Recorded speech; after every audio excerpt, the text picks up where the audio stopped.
All right, music fans, welcome back. Harmless Dave back again, talking about real music and real issues and doing it in real time for real people, just like you and just like me. All right, so Don McLean, you know Don McLean, right? Good old American Pie. Bye bye, Miss American Pie. Drove the Chevy to the levee, but the levee was dry. 1971, epic 8 minute and 45-second tune, which a lot of radio programmers used to pull their hair out about because you really can't you really can't edit American Pie. The weird story I have about Don McLean was he showed up at my college like 1985-ish and did not play American Pie. I didn't go to the event, but I remember I think I was working at the radio station and had someone come by later on that evening and tell me that, yeah, Don McLean was great, but he did not play American Pie. Thinking, wow. So yeah, you can, I guess, get really sick of your signature song, the one that everybody wants to hear. It's an epic song. Always loved it. I had older siblings. I was a little kid, and I know there was an album and an 8-track in my house of American Pie. So definitely something I grew up listening to. It was in the station wagon for a while before radio stations decided that, hey, the song is just too long and we can't play it. I used to play it at the radio station I worked at in the 1980s because people wanted to hear it. And we had one of those formats where you could play the entire thing from start to finish and, wasn't being focus tested for length of time. People are going to tune out. It's just too long of a song. The story is one of a kind. And a lot of people, they affiliate Don McLean with being a one-hit wonder. You've got Vincent, which was a pretty big song, and then Crying, which came later on. So I'd say he's like a 3-hit wonder. I'm sure he's had other hits that I'm not aware of, but those 3 songs were the ones that I think are probably most affiliated with Don McLean.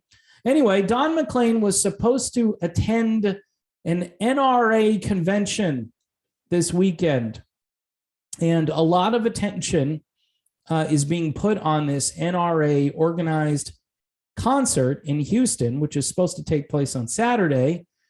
He had been scheduled to perform, but Variety, which is a great news source, you should always trust Variety to get your hard news information, reports that Don McLean has issued a statement that reads, "In light of the recent events in Texas, I have decided it would be disrespectful and hurtful for me to perform for the NRA at their convention in Houston this week. I'm sure all the folks planning to attend this event are shocked and sickened by these events as well. After all, we are all Americans. I share the sorrow for this terrible, cruel loss with the rest of the nation." Interesting. Now, there's a lot that you can unpack here. I think this reaction to the event, this focus on, as it always is, even before all the details of this came out, I said they're just going to talk about guns. That's all they're going to talk about. And the simplistic view on this, and please don't take this the wrong way, but the simplistic view on this is if you take all these sharp, shiny objects away from people, they will stop doing bad things. And they can't do the kind of destruction that this person did in the short period of time, right? There's no discussion. Well, there is some discussion of, say, having armed guards at every school, right? We sent, $40 billion to Ukraine to arm Ukrainians, right? Another country, we sent $40 billion. I think a $40 billion investment in keeping schools safe, I think would be a good investment. Now, people are more afraid because now there are more guns on the premises, and that's a solution to the problem, though. I don't see any other solution other than banning the firearms, which isn't a solution. It will create more problems, and people, again, will have no defense against a rogue citizen, a rogue government, anything that goes rogue and has a firearm. Because guess what? A lot of people really miss this point that oftentimes the bad guys don't obey the law. They find ways around the law. And as I mentioned in my other commentary, you've got this border to our south, right? Where drugs, guns, people, all kinds of things are coming over that border in such large quantities. And nobody is really monitoring that situation, right? It's what, tag and release? I don't even know if there's a tag. I think it's just, hey, welcome, go to court. And then obviously people don't show up at court. And there are a lot of nefarious people who are coming in. See, I really, truly believe right now that the whole North American continent and the South American continent are basically one giant country right now, to some degree. Because if we're just allowing people to freely move, right, and do those things, then there really is no national sovereignty. And so I think people do have the right to defend themselves against enemies, both foreign and domestic, right? Because I think it's in the Constitution. But people go, well, why do you need this type of gun? And I say, because someone else might have that type of gun. It's one of those things where, again, the emotions trump the logic. Emotions are stronger than logic, and people react emotionally. And I understand that. I mean, watching that footage and saying, WTF, Whiskey Tango Foxtrot, right? What just happened here? And you're thinking, okay, is anyone going to talk about, his state of mental health? Probably not. I mean, there are a few people, smart people, who will raise this issue and talk about it, that there seems to be something in common with all these people. Plus, we've had 2 years of psychological torment, 2+ years of it.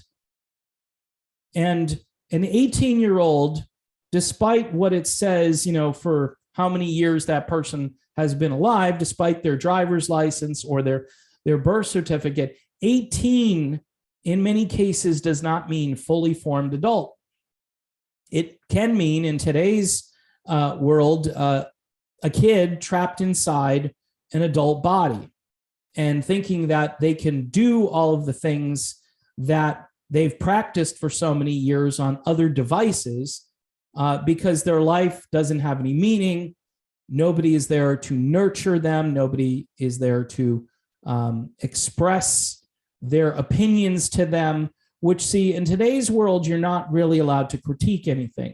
One of the issues I have doing this channel is I'm not all flowery and everything is great. And no matter which artist I talk about, I'm supposed to just say, hey, Paul McCartney sounds just like he did in 1965. It's just amazing. I don't know how he does it, which would be a blatant lie, right? But this is what people want. They don't want you to say anything negative about anything.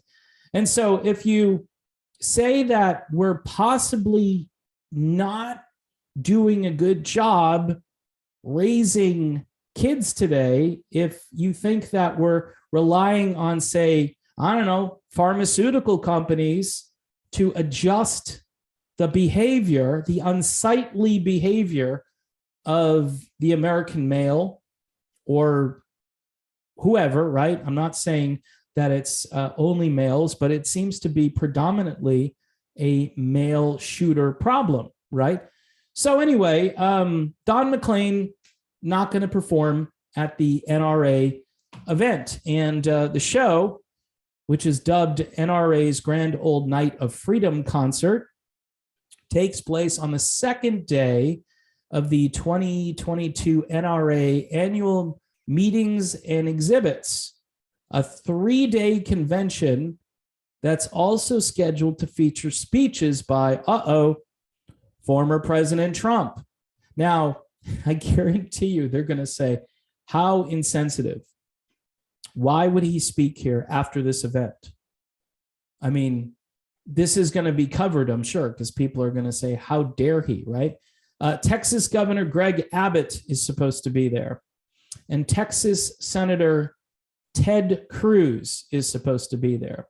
And over 14 acres of guns and gear and 800 exhibitors. So this is just like a big NRA meeting, gun show, whatever you want to call it. By the way, they're always talking about gun show loopholes and, you know, all of this stuff. And to me, it's not about the gun.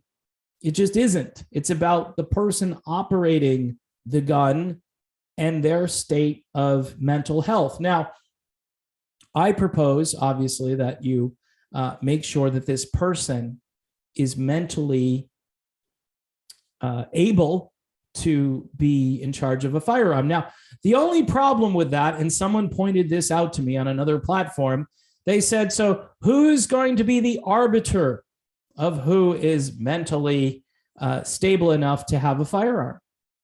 Say you belong to the NRA. Say you belong to a patriotic group. Say you had some issues with some government propaganda, right? Like I do. I have a ton of issues with what the government has been saying, especially the last 2+ years, about one issue in particular. But say I'm a critic of the current president of the United States. Am I going to be able to have a firearm in light of that? Somebody is going to decide that, you know, I'm not a good sheep citizen, and they're going to say, no, I wouldn't give a firearm to this guy. Look at what he said on social media about President Brandon. Look what he is proposing over here in a video. He's actually critiquing the medical establishment, which is never wrong. And we never do anything to hurt citizens. And he is critiquing us, and that is wrong. So he shall not have a firearm. So who gets to have the firearms? Those that are obedient to the government narrative. So that's just one example. There are lots of other examples as to why they would, you know, put print denied. They would stamp it right on your forehead and say, no, you don't deserve one of these. And they're going to do that more and more. They're just going to disqualify people. You know, when they were 8 years old, you know, they punched little Susie in the head. You know, stuff. They'll go back into your past and look at everything that you've ever done and figure out why or why not, you know, and that is really just a slippery slope to just banning the entire thing, where you won't have firearms. So, and that's kind of where a lot of people want to go. An event like this gives them cover to say, see what's going on. I mean, Don McLean he's not going to be there. He's showing that he's sensitive. And look, I understand I am sensitive too, right? And I was wondering, in light of what the media is going to do to this grand old night of freedom, right? Is it a good idea to put it on? Will there be protests? Will it become a big spectacle and take away from what it was originally intended to be? Right? So, yeah, there are two sides to this. I can see that, you know, in light of what's going on, in the freshness of what just happened, that maybe this seems insensitive to a lot of people. So, you know, you've got Trump going, you got Abbott going, you got Cruz going, but you still have some musical performers who are planning to be there, at least for now. Those include Lee Greenwood, Mr. God Bless the USA, right? Larry Gatlin, T. Graham Brown, and Restless Heart singer Larry Stewart. I'm a huge fan of the band Restless Heart. Gatlin and Stewart both confirmed that they still plan to perform at the event. So they basically said, now we're going to be in. And now without Don McClean, maybe Lee Greenwood is the headliner. I'm not sure. Maybe it's Larry Stewart. And of course, they finish off with 19 children and 2 adults were shot by 18-year-old Salvador Ramos on Tuesday. 18 years old, folks. And I argue that, again, 18 in this world right now is a really tough age to be. It's a really confusing time for many people who don't have the parental structure. They don't have anybody in their life. I mean, supposedly this guy shot his grandmother. So this was bigger than just shooting up the school, although for whatever reason, that was part of what he wanted to do. And to me, anybody who would do that has a poisoned mind, right? Their mind is not working properly. And so the only solution that these people have is to take the shiny objects, the sharp, shiny objects, the dangerous objects, remove them from people who want to do others harm. That's the only solution they have to the problem. I would contend that you can't completely eliminate evil in the world, so you need other people out there to counter the evil, to do battle with the evil, to take the evil down, so you protect the innocent, in this case, these poor kids and these teachers, right? I mean, that's what you do. And if you had someone on scene who could have acted quickly, this could have been prevented completely, or at least it wouldn't have been as serious. But it's a bunch of what ifs. I think the solution where you acknowledge that evil will always exist and that you need to deal with it accordingly, I think that's the best solution. That's my humble opinion on it.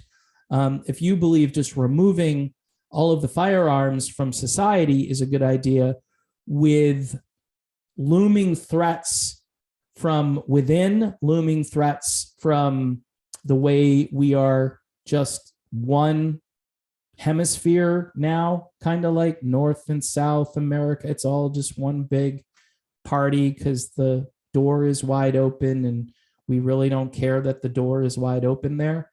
And the only reason I say that, not because I'm against immigrants, not because of any of that rhetoric that you hear, that heated rhetoric all the time. I'm against that because if you're a sovereign country, then you need to have borders, right? That's the whole idea. Otherwise, you're not a country. You're just like a territory. You're a region.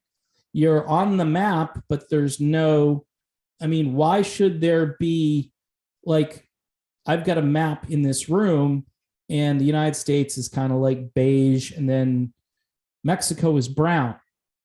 Why should they be different colors? It's basically the same region. Now it's connected. It's connected by land for the most part. In some cases, there's a river that divides, but it's part of the same continent. And that's how we're doing things now, where we don't really have sovereignty because we're behaving like it's just one big place. So I think that's really important in this debate.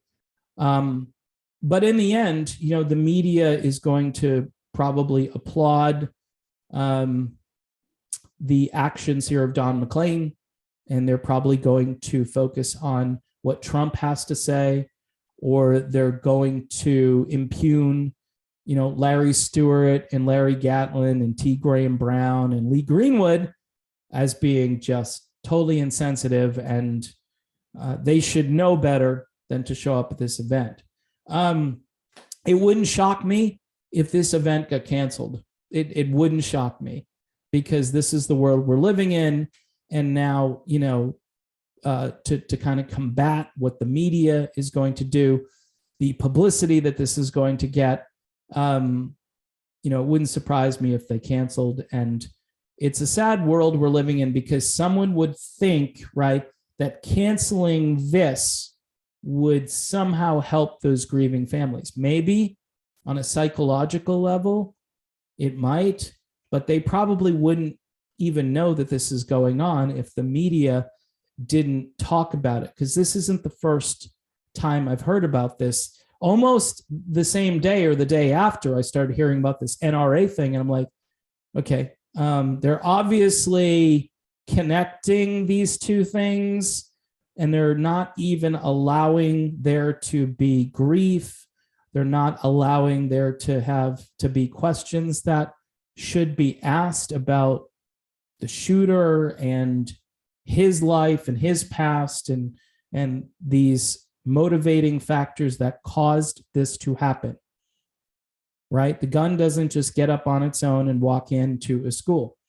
Someone has to be there to operate it and to do those things. And so anyway, everybody who has private security, right, they don't really care. They have private security. Like most of these rock stars, they have guys in their entourage, probably men and women in some cases, who are qualified to defend in case of an attack or an emergency. So who's going to suffer? The ordinary person is going to suffer, right? These kids obviously aren't here anymore because we didn't take the kind of precautions that we should have. And we don't see that there's kind of an unraveling taking place, a moral unraveling, that fabric that used to be there. We have so many different things that we're paying attention to right now. And basically right under our noses, some of these things that are happening are just incomprehensible. And just to mention too, there's incredible violence taking place every weekend in large cities in this country. Incredible amounts of violence, which is not being talked about and being ignored. And I guarantee you, there's probably a lot of illegal activity going on with weapons in these cities. And again, it's proof that you can't just regulate evil away.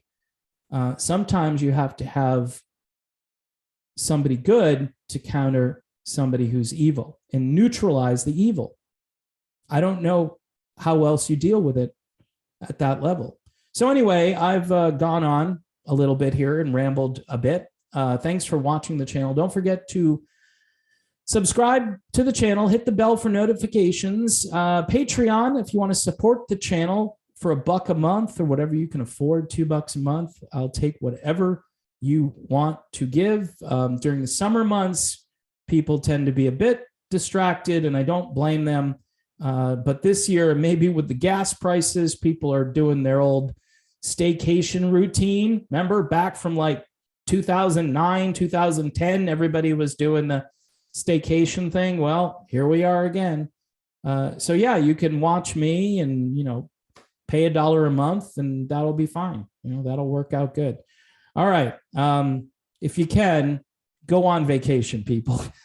Get out of the place that you're living. Go out and enjoy the world, even if it's just in a small way, because you read stories like this and your head explodes, and then it immediately becomes political, and nobody talks about mental health or any of the other huge factors which seem to be an underlying cause of all of this chaos. So, all right, I'm done before I start rambling again. See you soon.